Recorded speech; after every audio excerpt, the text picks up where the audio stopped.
Hello दोस्तों, आज हम डिस्कस करेंगे डिसेंट्री। या इसको हम डायरिया के नाम से भी जानते हैं, या इसको हम दस्त या पेचिस के नाम से भी जानते हैं।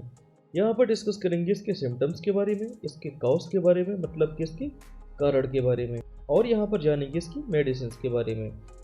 चलिए दोस्तों, शुरू करते हैं डिसेंट्री। तो यहाँ पर डिसेंट्री में दो टर्म हैं। पहला है डिस और दूसरा है एंटेरी।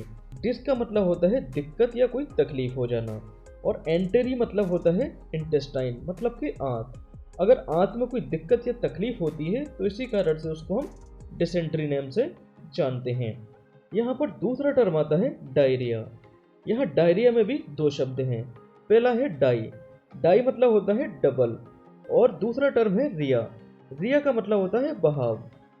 अगर यहाँ पर स्टूल का जो बहाव होता है, मतलब कि जो लेटरिन का बहाव होता है, वो उसकी फ्रीक्वेंसी डबल हो जाती है, तो उसको हम बोल देते हैं डायरिया, या इसको हम दस्त या पेचिस के नाम से भी जानते हैं। अब यहाँ पर जानेंगे इसके कारण के बारे में। तो ये बैक्टीरिया के कारण भी होता है और प्रोटोजोन्स के कारण भी होता है। तो प्रोटोजोन्स में आता है एंटमीबा हिस्टोलिटिका। तो एंटमीबा हिस्टोलिटिका के कारण भी ये होता है। तो यहाँ पर जो सिगेला बैसिलस नाम का बैक्टीरिया होता है, वो आंत की कोलन को अफेक्ट कर देता है। मतलब कि हमारी जो बड़ी आंत होती है उसके कोलन में ये इन्फेक्शन कर देता है। जबकि एंटमीबा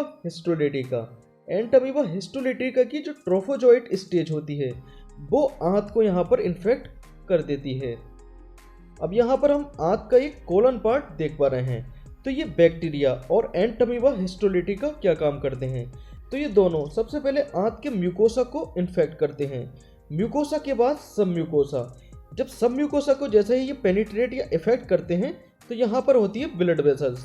अब जैसे ही यहाँ पर ब्लड वेसल्स रप्चर हो जाती हैं, फट जाती हैं, यहाँ से ब्लीडिंग आना शुरू हो जाता है। तो यहाँ पर स्टूल जो है डिफरेंट फॉर्म का दिखाई पड़ता है। पहला होता है बार्टरी स्टूल, दूसरा होता है मिकोइड स्टूल।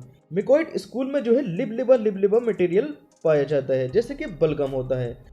और नेक्स्ट स्टूल होता है मिकोइड और ब्लडी स्टूल। यहाँ सब म्यूकोसा में जैसे ही इन्फेक्शन हो जाता है, तो यहाँ पर स्टूल में जो है ब्लीडिंग शुरू हो जाती है। तो यहाँ पर म्यूकस और ब्लड दोनों देखने को मिलते हैं। तो यहीं पर एंटमीबा हिस्टोलिटिका या बैक्टीरिया के इन्फेक्शन को चेकआउट करने के लिए स्टूल टेस्ट का भी यूज़ किया जाता है। तो स्टूल टेस्ट से ये पता लग जाता है कि जो इन्फेक्शन हुआ है आंत में, वो एंटमीबा हिस्टोलिटिका से हुआ है या सिगेला बैक्टीरिया के कारण हुआ है। अगर एंटमीबा हिस्टोलिटिका से ये होता है तो हम कुछ और मेडिसिन चलाते हैं, और बैक्टीरिया के कारण ये होता है तो कुछ और मेडिसिन चलानी पड़ती हैं। अब यहाँ पर जानेंगे हम इसके सिम्टम्स के बारे में। तो अमीबिक डिसेंट्री है तो क्या सिम्टम्स हैं, और बेसिलरी डिसेंट्री है मतलब कि बैक्टीरियल डिसेंट्री है, तो यहाँ पर क्या क्या सिम्टम्स देखने को मिलते हैं। तो देखिए, अमीबिक डिसेंट्री में पहला है डायरिया।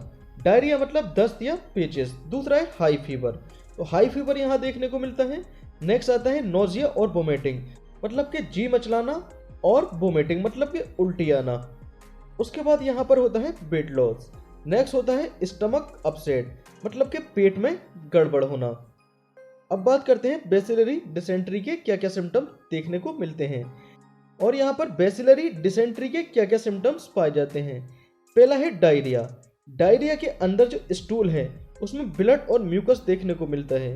दूसरा है हाई फीवर। तीसरा है नोजिया और वोमिटिंग। नेक्स्ट आता है पेनफुल एब्डोमिनल स्टमक क्रैम्प्स।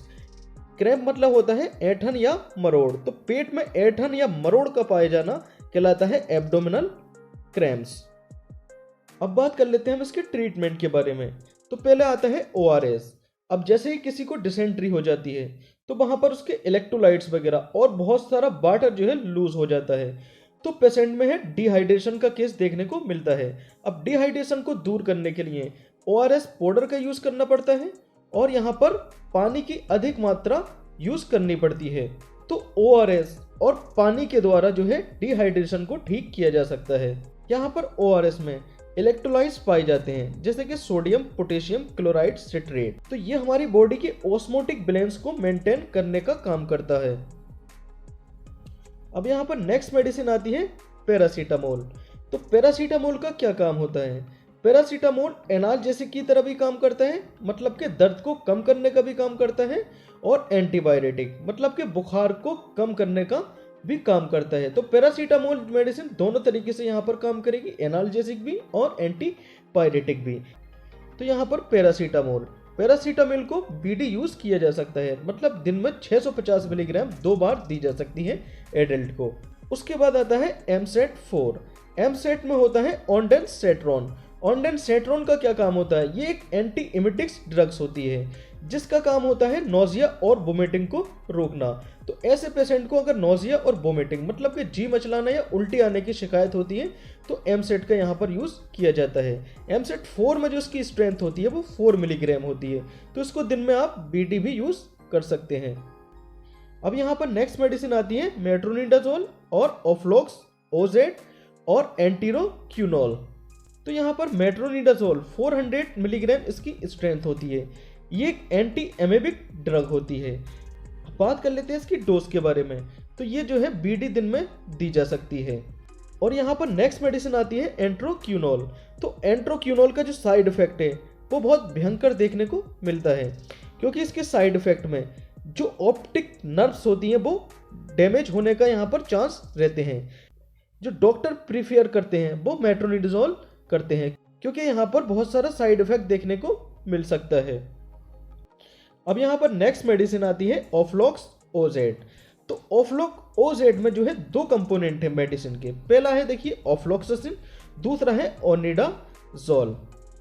तो यहाँ पर ओजेट का मतलब ये होता है कि यहाँ पर ओनिडाजोल है। तो यहाँ पर ऑफ्लॉक्सासिन जो है एंटीबैक्टीरियल मेडिसिन है, जबकि यहाँ पर ओनिडाजोल ये जो है एंटी एमेबिक डिसेंट्री को रोकने का काम करती है। तो यहाँ पर दोनों मेडिसिन का ये कॉम्बिनेशन चलता है। यहाँ पर आप या तो मेट्रोनिडाजोल यूज कर सकते हैं या ऑफ्लॉक्स ओजेट का यूज कर सकते हैं। तो ऑफ्लॉक्स ओजेट दिन में कितनी देनी होती है? या तो आप इसको ओडी भी दे सकते हैं या बीडी भी दे सकते हैं। Okay, thank you.